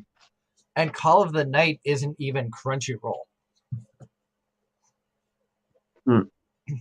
That amazed me. That made this year that made the Crunchyroll Awards. Well, I heard good things about your boy. I I've heard good things about that one as well. Oh Lord, my personal favorite of the bunch, as much as I love Dress Up Darling, I would have given that one to Call of the Night. I'm not sure which one I chose. I think I chose Call of the Night because I didn't expect to see it in any categories, and it was there, and I was like, it was just really that good. Best continuing series: Attack on Titan, Demon Slayer, JoJo, Kaguya-sama, Made in Abyss, and One Piece. Kaguya-sama, Kaguya-sama, Kaguya-sama. You don't even like Kaguya-sama. Oh, I love Kaguya-sama. And then we have Best Opening Sequence: Chicky Chicky Bon Bon, Mixed Nuts. Chicky Chicky Bon Bon was from Ya Boy, Mixed Nuts from Spy Family, The Rumbling from Attack on Titan, Naked Hero, Ranking of Kings, This Fire from Cyberpunk, and Opening for Demon Slayer. Out of the ones I've seen, I'm gonna give that one to the one from Spy Family. Even though I like Call of the Night's opening, well, their music in general. So I call bias on that one. I don't even know who won that one. The voting on this actually ends on the 25th. So it's still not done. Yeah, so the voting is still live, so people can still go and vote. Best ending sequence. You have ending themes for Attack on Titan, Spy Family, My Dress Up Darling, Comey Can't Communicate, Kaguya-sama, and Call of the Night. Why they gotta do that? Because there's quite a few good ones on that list. I don't have to tell you which one I chose. Yeah, Call of the Night. Mm-hmm. Because that song slaps. Oh my god, I love that song. I get the weirdest looks when I have that song cranking in my car. It's great. People are like, what the hell? And then we have Best Score. No Name from Spy Family. Akira Yamaka from Cyberpunk. Genki Hikota from Ya Boy. Hiroyuki Sawano and Kota Yamamoto from Attack on Titan. Kevin Penkin from Made in Abyss. And then we have, of course, Demon Slayer.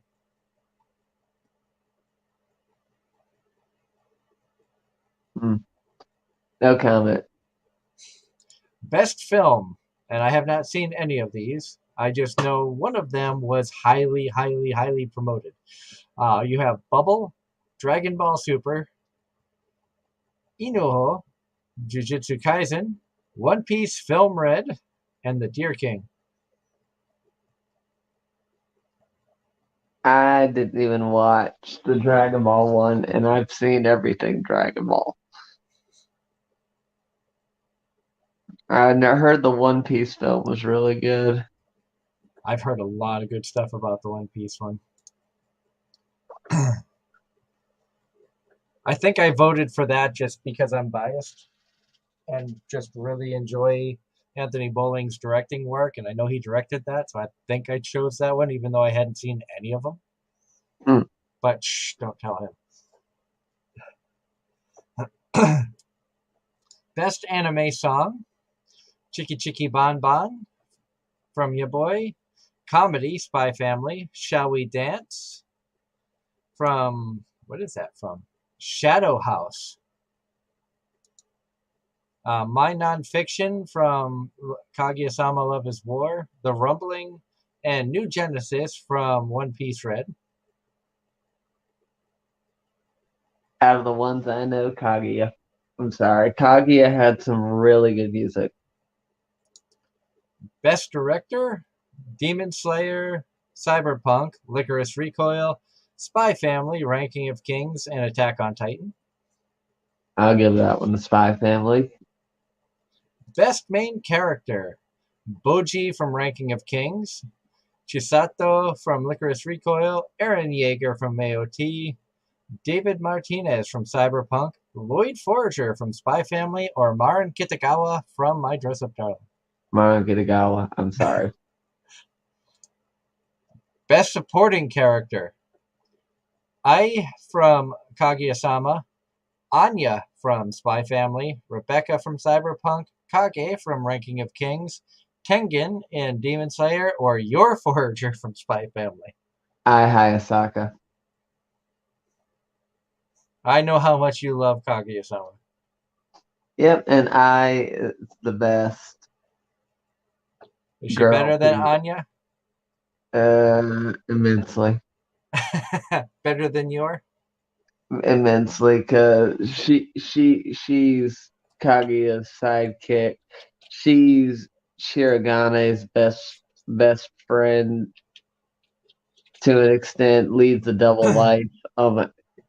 She's awesome. I love her. She's my favorite Kaguya character. Ai Hayasaka. Now, this next category, I made the comment the first time through that I have never seen this category before. It's called Must Protect at All Costs character.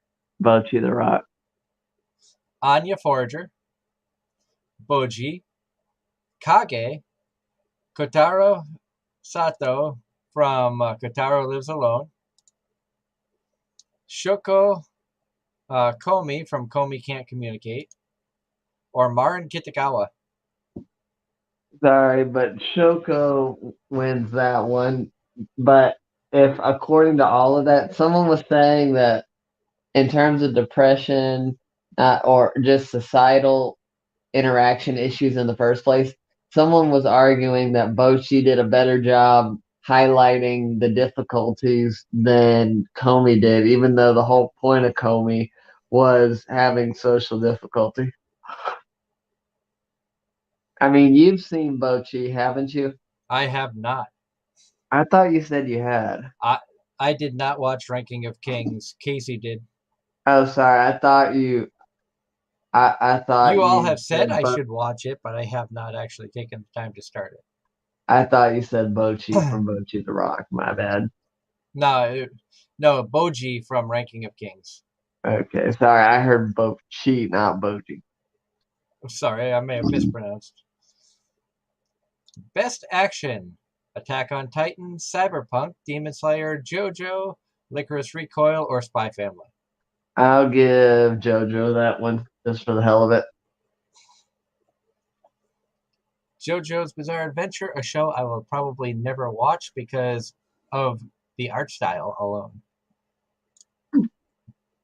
Best Comedy: Kaguya-sama, Kotaro Lives Alone, Dress Up Darling, Spy Family, which I don't really count Spy Family as a comedy, but Uncle from Another World, and Ya Boy Kong Ming. I'll give that one to Kaguya. Of course. Best Drama: 86 Part 2, Attack on Titan, Cyberpunk, Dance Dance Dancer, Kotaro Lives Alone, or Made in Abyss. Made in Abyss. We have Best Fantasy: Demon Slayer, Made in Abyss, Jobless Reincarnation, Season 1, Yes, Part 2. yes. I'm gonna stop you right there. Yes. The other nominees are Overlord Season 4, The Case Nope. Study of Vanitas Part 2, and Ranking of Kings Part 2. Nope. Sorry. Best Romance: Call of the Night, Kaguya-sama, Komi Can't Communicate Season 2, Love After World Domination, Dress Up Darling, or Shikimori is Not Just a Cutie. Sorry, Kaguya stomps on that one. That one I actually think I went Dress Up Darling. I was tossed up between Call of the Night and Dress Up Darling, but I was like, the romance was better in Dress Up Darling than it was in Call of the Night. Sorry, And but Kaguya's one episode taking over my anime list for a short while. That's your romance right there. That's true love. well, I also haven't seen it, so I couldn't, be on the same page as you. Oh, I know. I'm just saying though. And now That you that have that takes best romance of the year. Period. nominees for the best voice acting performance: Japanese. Atsumi Tanezaki for Anya Forager from Spy Family. Chika Anzai from Licorice Recoil, voice Chisato. Feroz Ai for Jolene in JoJo's Bizarre Adventure. Misaki Kuno for Faputa and Yui in Made in Abyss.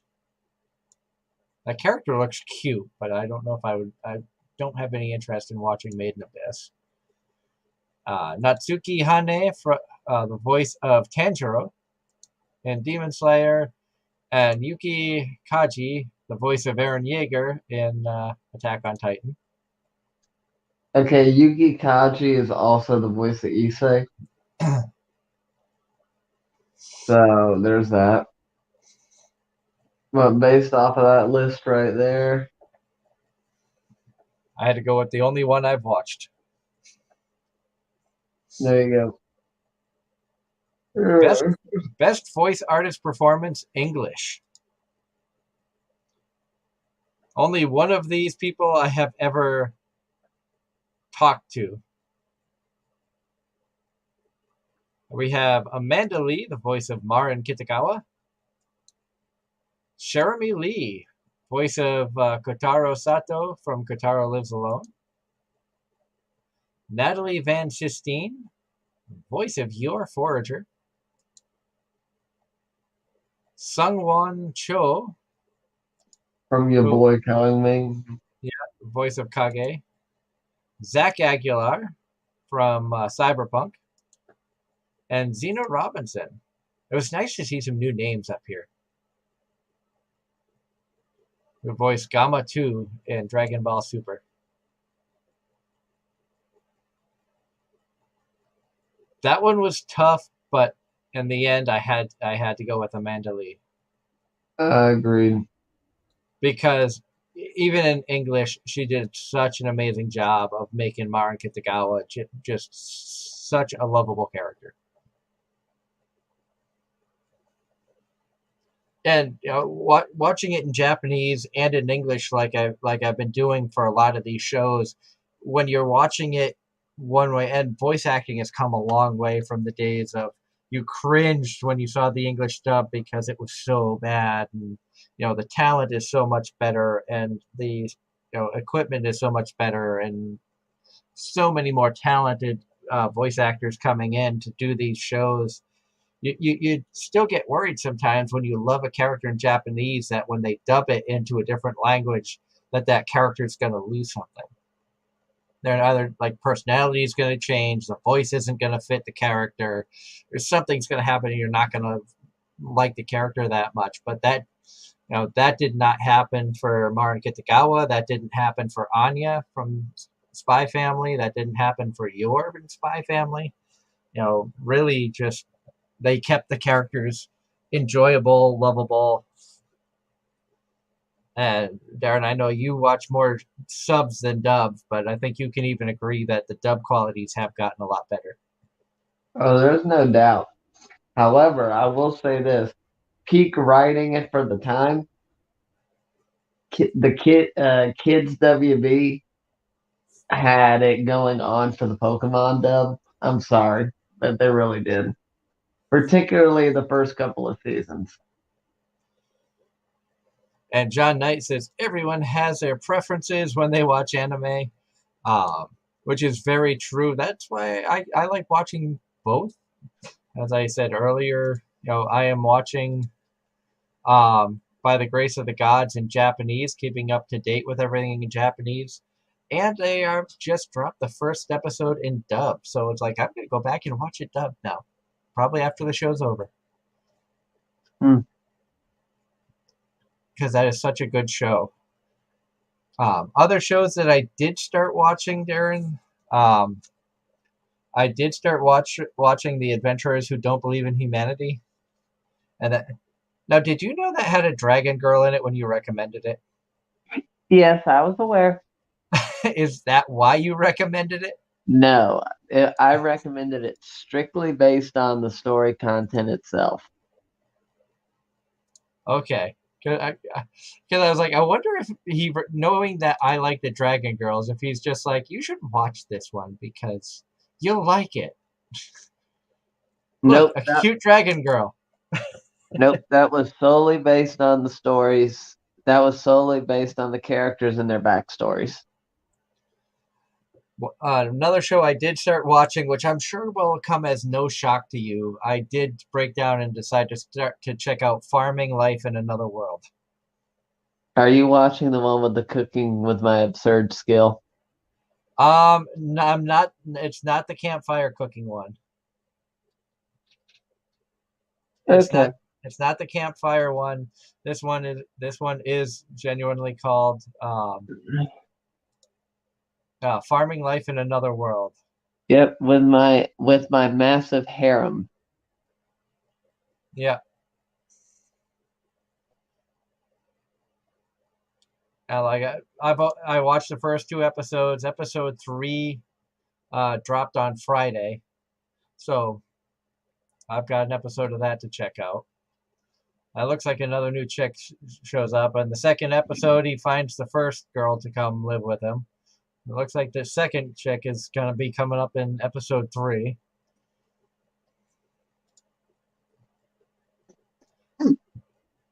So I'll enjoy watching my slice of life harem stuff, the sappy, crappy stuff, as some people call it.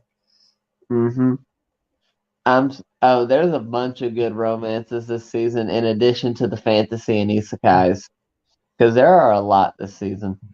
And you know who's probably gonna be mad that we went through the Crunchyroll Award nominations and they weren't here to Angela. join in? Yeah, because how many of those shows did she watch? Quite a few, actually. It would have been fun to get her take on it. But unfortunately, she had previous plans for tonight, which we knew about ahead of time. She will be back when we welcome Gavin Goska back on the show. I know, Darren, you're excited about having Gavin joining us next week. Of course, it's always a good time when he comes on. Now, we haven't talked with him in a while. Maybe we'll see if he wants to play some music or something again. Who knows? Yeah, no kidding. That was fun to have him live stream music. Agreed. And once again, we want to thank Jeff Folb from Vermont Gatherings for joining us earlier tonight. It was great talking with him. If you're able to come up to Vermont on February 4th and 5th, come check out the Winter Renaissance Fair at the Essex Valley Fairgrounds and Essex, Vermont. And we are going to be there at the Casey Fox table. It's going to be a lot of fun. I'm looking forward to meeting people. Speaking of which, I need to place my Amazon order so I have an outfit to wear to that, because they kind of want you to have Ren Fair clothes if you're vending. So I had to go and get a new outfit.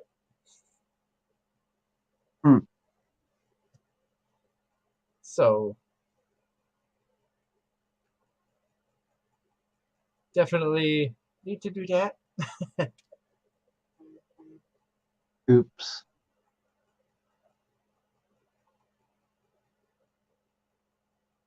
If I order it today, I'll have it by Friday, it says. So I'll do that after the show. But we are almost out of time. Was there anything that you wanted to talk about? Any of the shows you're watching, Darren? Well, for one, I'm watching a crap ton. Like 15 shows this season. And he will keep up with 3 of them. Nope. With your work schedule, I'm guessing you'll keep up with 3 of them, or you'll have one day where you just binge every episode as they drop. Yep. But probably my favorites of this season, Tomo-chan as a girl.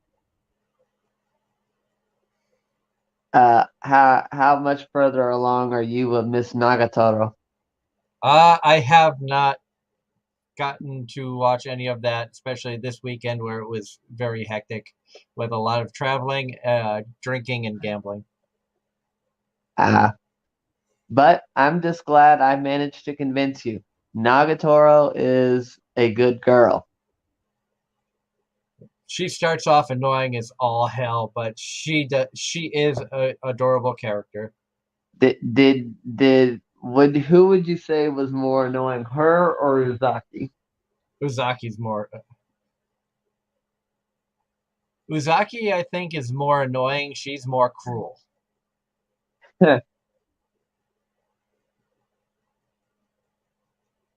Uzaki's the one that would just come and keep poking you until you get pissed off. Nagatoro will just blatantly make you feel like a piece of crap. She'll give you depression. Yeah. She'll make you want to squeeze, the bread stuffed in her shirt, and then you accidentally get a handful of boob. Yep, and then she's so embarrassed she don't know what to do. I know that's when the harassment backfires. Yep, and that's when her redeeming qualities come out, and that's when she becomes adorable. And HH says, Vermont sounds like a lot of fun. Don't think I can get away for that long, unfortunately. I prefer the smaller cons because you can just talk to people and they are happy to talk to you. If you can make any of the Vermont Gathering stuff, um, they really are good events. They're smaller events. They're probably because HH I know went to Northeast Comic Con and they are probably around that size. And if you can't make the Winter Ren Fair, we will have a table for Anime-Zing Radio at the Vermont Sci-Fi and Fantasy Expo. That's be going on the last weekend of April. So if you can come up for that, even one day, we would love to see you. Chat, come by. We're going to be live streaming that weekend. Who knows? Maybe if Darren has some free time during the day, we could get him as a part of the live stream. Maybe. I mean, I've done it before. Yeah. But we are just about out of time. So until next week, when we welcome Gavin Gosker to the show, I once again want to thank our sponsors, Home Circle Media and Casey Fox. Big thank you to our guest, Jeff Folb, who joined us for the first half of the show tonight. Thank you to Darren for joining us for half the show. Well, I'm not gonna lie. Hearing about all the stuff regarding the events with the Renaissance Fair, I heard it all, even though not commenting on a lot of it. And then that's where I think I dozed off for about 20 minutes. And again, big thank you to all of you awesome people who tuned in. Thank you to everybody who listens on the podcast. You know, we love seeing the growth. We thank everybody for the support. If you haven't done so, come over to YouTube just search Anime-Zing Radio. So like and subscribe the shows. We want to hit 500 subscribers. We also have a Patreon, so if you want to help support the show, head over to patreon.com/Anime-Zing Radio and show some support there. All the funds that we acquire from there will go to improving our equipment, improving better the shows, and even go towards future surprises with conventions. Maybe it'll help us bring more guests to more cons. Who knows? We can't continue to grow without the wonderful fans who tune in every week. We thank everybody who joins us. If this is your first show or your 500th show, we really thank everybody. Like I said, until next week when we have Gavin Gosker joining us and Angela decides to come back and co-host again. We'll have a wonderful week. Stay safe and keep enjoying the anime. All right, people.